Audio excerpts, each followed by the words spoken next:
CBSE class 10th science की NCERT book में chemistry में दी हुई हैं 100 से भी ज़्यादा केमिकल रिएक्शंस। अब एक सवाल आप सभी बच्चों के दिमाग में चल रहा होगा कि मैम इन 100 केमिकल रिएक्शंस में से कौन सी ऐसी केमिकल रिएक्शंस हैं जिनके ऊपर पिछले सालों बोर्ड एग्जाम में सवाल बन चुके हैं, या कौन सी हैं ऐसी केमिकल रिएक्शंस जिनके ऊपर सवाल बनेंगे इस बार बोर्ड एग्जाम में, यानी कि मैम कौन सी हैं मोस्ट इंपॉर्टेंट केमिकल रिएक्शंस। तो इस सवाल का जवाब मिलने वाला है इस वीडियो में आप सभी बच्चों को, क्योंकि इस वीडियो में मैं आप सभी के लिए लेकर के आई हूँ top 15 most important chemical reactions. ये रिएक्शंस आपके लिए इतनी इंपॉर्टेंट है कि जब आप साइंस के पेपर के लिए लास्ट मिनट रिवीजन करोगे ना, तो उस लास्ट मिनट रिवीजन में भी आपको इन टॉप 15 केमिकल रिएक्शंस को रिवाइज करके जाना है। यानी कि ये जो रिएक्शंस आज मैं आपको बताने जा रही हूँ, इन top 15 most important chemical reactions को आपको याद करके ही जाना है अपने साइंस पेपर में।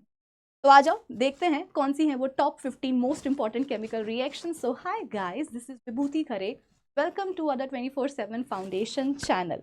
और अब आपके सामने आती है फर्स्ट रिएक्शन, जो कि हो रही है बेरियम क्लोराइड और सोडियम सल्फेट के बीच में। बेसिकली आपके पास है बेरियम क्लोराइड का एक्वस सोल्यूशन और आपके पास है सोडियम सल्फेट का एक्वस सोल्यूशन। दोनों को आपने मिला दिया है। अब क्या करना है? कुछ नहीं करना है, बस अक्षय कुमार को याद करना है। यानी कि यहाँ पर होने वाली है double displacement reaction. Sodium ion आ जाएगा बेरियम आयन की जगह पे, बेरियम आयन आ जाएगा सोडियम आयन की जगह पे, जिसके कारण आपको रिएक्शन के बाद दो नए प्रोडक्ट्स बनते हुए मिलेंगे। कौन से होंगे वो दो नए प्रोडक्ट्स? एक होगा बेरियम सल्फेट और एक होगा सोडियम क्लोराइड। और इसको तो आप बहुत ही अच्छे से जानते हो बेटा, ये बेरियम सल्फेट क्या है? ये होता है व्हाइट कलर का प्रेसिपिटेट। तो ये एक ऐसी डबल डिस्प्लेसमेंट बेटा रिएक्शन है जिसके ऊपर पिछले सालों बोर्ड एग्जाम में सवाल पूछे जा चुके हैं और इस साल भी पूछा जाएगा।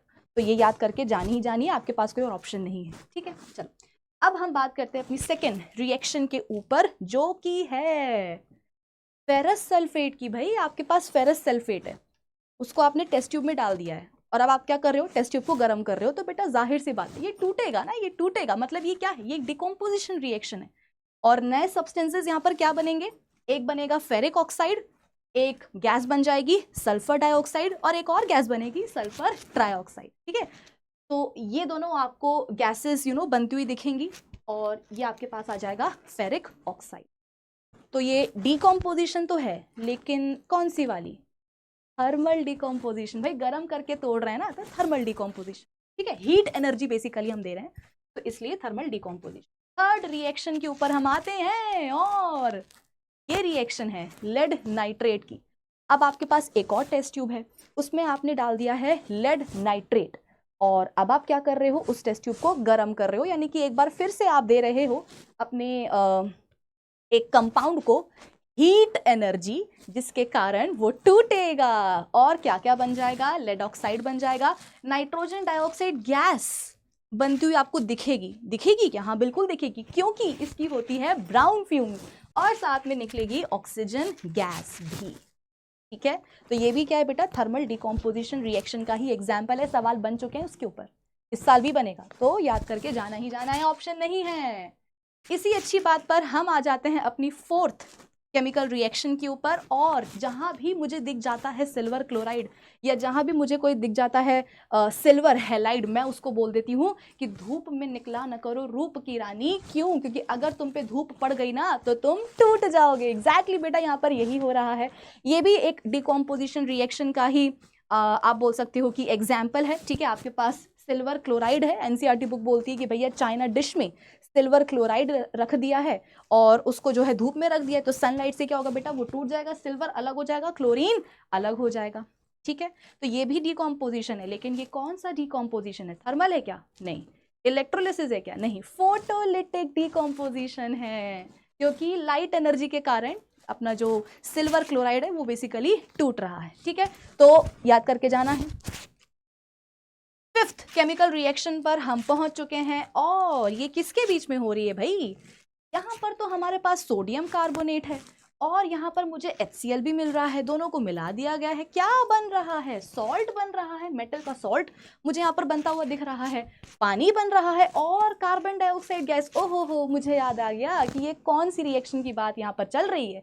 यहाँ पर बात चल रही है बेटा कि जब एक एसिड की रिएक्शन होती है मेटल कार्बोनेट के साथ या मेटल बाइकार्बोनेट के साथ, ठीक है। आप यहाँ पर सोडियम कार्बोनेट जैसा कि आपको दिख रहा है कि है, यहाँ पर आप सोडियम बाइकार्बोनेट भी ले सकते हो। और हम सोडियम के पीछे ही क्यों पड़े बेटा, हम कैल्शियम कार्बोनेट भी ले सकते हैं, कैल्शियम बाइकार्बोनेट भी ले सकते हैं। यानी कि आप कोई भी मेटल कार्बोनेट या मेटल बाइकार्बोनेट ले लो, जब उसकी रिएक्शन होगी किसी एसिड के साथ, जैसे कि यहाँ पर HCl है, आप H2SO4 भी ले सकते हो, उसमें क्या बड़ी बात हो गई है, ठीक है।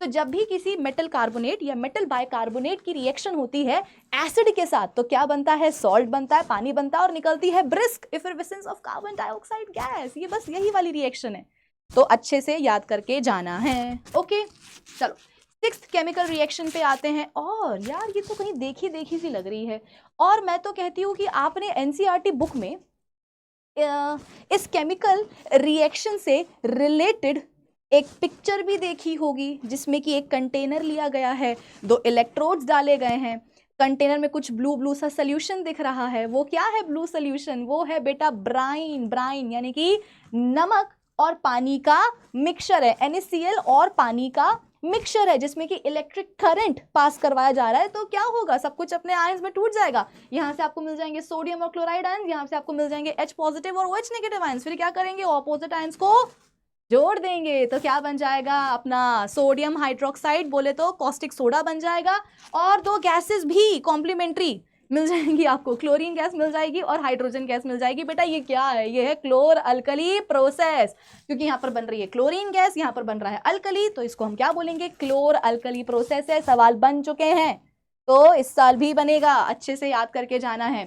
7th रिएक्शन पर हम आ जाते हैं। यार ये भी कहीं देखी देखी लग रही है, और कहाँ देखी देखी लग रही है, कॉस्टिक सोडा के थोड़े से और आगे निकलोगे ना बेटा तो ब्लीचिंग पाउडर पे पहुंचोगे, ब्लीचिंग पाउडर के थोड़े और आगे निकलोगे तो वॉशिंग सोडा पर पहुंचोगे। और बेटा देखो ना, वॉशिंग सोडा या वॉशिंग सोडा भी नहीं यार, यहां पर तो सबसे पहले मुझे बेकिंग सोडा बनते हुए दिख रहा है। भाई देखो, आपके पास ब्राइन है, उसको आपने सैचुरेट कर दिया है किसके साथ, अमोनिया के साथ, फिर आपने उसमें कार्बन डाइऑक्साइड गैस पास करवा दी है, तो क्या हुआ, 2 नए सब्सटेंसेस बन गए, अमोनियम क्लोराइड बन गया, सोडियम बाइकार्बोनेट बन गया। अब इसको मारो गोली, हमें मतलब है किससे, सोडियम बाइकार्बोनेट से। या ये बन गया क्या आपका बेटा, बेकिंग सोडा बन गया है, ठीक है।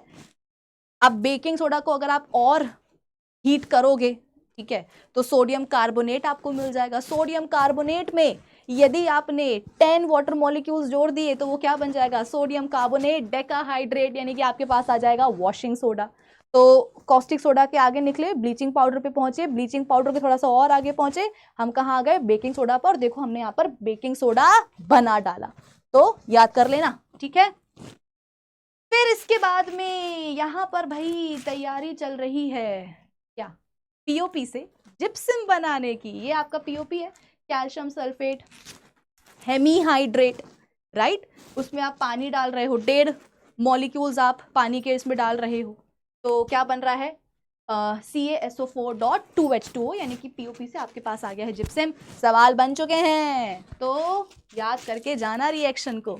9th रिएक्शन पर बेटा हम पहुंच चुके हैं। और देखो 9th रिएक्शन में ना आप बोलोगे कि मैम ये तो आपने धोखा कर दिया हमारे साथ, यहाँ पर तो हमें 2 रिएक्शन दिख रही है। बेटा मैं क्या करूं, मुझे जान पूछ के यहाँ पर 2 रिएक्शंस को कंबाइन करके बोलना पड़ रहा है कि ये क्या है, आपकी 9th most important chemical reaction. क्योंकि जब ये दोनों रिएक्शन साथ में होती है ना, तब जा करके आप अपनी डेस्टिनेशन तक, फाइनल डेस्टिनेशन तक पहुंचते हो। यानी कि फाइनली आपको क्या मिलता है, मेटल मिलता है, कॉपर मिलता है। ये आपकी NCERT बुक में बेटा रिएक्शंस दी हुई हैं, बहुत जरूरी है, प्लीज लर्न करके जाना, ठीक है। आपके पास कॉपर का सल्फाइड है, बेसिकली यहाँ पर क्या हो रहा है बेटा, कॉपर की सल्फाइड और को कन्वर्ट किया जा रहा है मेटल ऑक्साइड में, कॉपर ऑक्साइड में, यानी कि यहाँ पर रोस्टिंग की जा रही है, ऑक्सीजन की प्रेजेंस में देखो हीट किया जा रहा है। तो आपके पास कॉपर का ऑक्साइड आ जाएगा, साथ में सल्फर डाइऑक्साइड गैस निकल जाएगी। कॉपर के ऑक्साइड और कॉपर का जो सल्फाइड है उनको मिक्स करके जो है दोबारा से गर्म करेंगे, तो अल्टीमेटली फाइनली आपके पास कॉपर मेटल आ जाएगा, जो आप चाह रहे थे, है ना। मेटल ऑक्साइड जो है मेटल में रिड्यूस हो जाएगा, क्योंकि लेस रिएक्टिव मेटल का ऑक्साइड है, सिंपल हीटिंग से ही वो रिड्यूस हो जाएगा। आपके पास आ जाएगा मेटल और साथ में सल्फर डाइऑक्साइड गैस इवॉल्व हो जाएगी। तो ये दोनों रिएक्शंस बेटा साथ में होती हैं, तब जा करके आपको मिलता है क्या, मेटल। इसलिए मैंने बोला है कि इन दोनों को कंबाइन करके हम एक ही रिएक्शन देखेंगे, ठीक है। चलो 10th रिएक्शन पर हम पहुंच चुके हैं, जो कि हो रही है फेरिक ऑक्साइड और एल्यूमिनियम के बीच में। यार ये तो कहीं देखी देखी सी लग रही है, ढेर सारी हीट निकल के आ रही है, जिसके कारण जो तुम्हें लोहा मिल रहा है वो पिघल के मिल रहा है। तो इस पिघले हुए लोहे का हम पूरा पूरा इस्तेमाल करेंगे। लोहे के जो टूटे फूटे आर्टिकल्स जो होते हैं, सपोज जो रेलवे ट्रैक्स है, उनको जोड़ने के लिए हम क्या करेंगे, इसी मोल्टन आयरन का इस्तेमाल करेंगे। यानी कि ये क्या है, ये है थर्माइट रिएक्शन। फेरिक ऑक्साइड की रिएक्शन हो रही है एल्यूमिनियम के साथ, एल्यूमिनियम डिस्प्लेस कर देगा आयरन को, क्या बन जाएगा, एल्यूमिनियम ऑक्साइड, और लोहा हो जाएगा बेघर। इतनी हीट निकलेगी कि जो लोहा होगा ना बेघर, वो आपको पिघल के मिलेगा, ठीक है। चलो 11th रिएक्शन पर हम पहुंच चुके हैं, जो कि हो रही है एल्यूमिनियम ऑक्साइड और सोडियम हाइड्रोक्साइड के बीच में। ये कहीं देखी देखी लग रही है क्या, अरे बिल्कुल देखी होगी, अपने सिलेबस की ही है। देखो हमको दो एम्फोटेरिक ऑक्साइड्स पता है, aluminium oxide and zinc oxide. तो इनकी जो बेटा रिएक्शंस होती हैं एसिड्स के साथ, बेसिस के साथ, तो सवाल इनके ऊपर बन जाते हैं। स्पेशली जब सवाल ऐसा बनता है कि जो एम्फोटेरिक ऑक्साइड है, चाहे वो जिंक ऑक्साइड हो चाहे वो एल्यूमिनियम ऑक्साइड हो, उसकी आप रिएक्शन करके बताओ किसी बेस के साथ। तो अगर सामने बेस होगा तो ये एसिड की जैसे बिहेव करेंगे, है ना, और क्या बन जाएगा, सॉल्ट बन जाएगा और पानी बन जाएगा। तो यहाँ पर देखो सोडियम एल्यूमिनेट आपको बनता हुआ नजर आ रहा है और साथ में पानी भी बनेगा, ठीक है।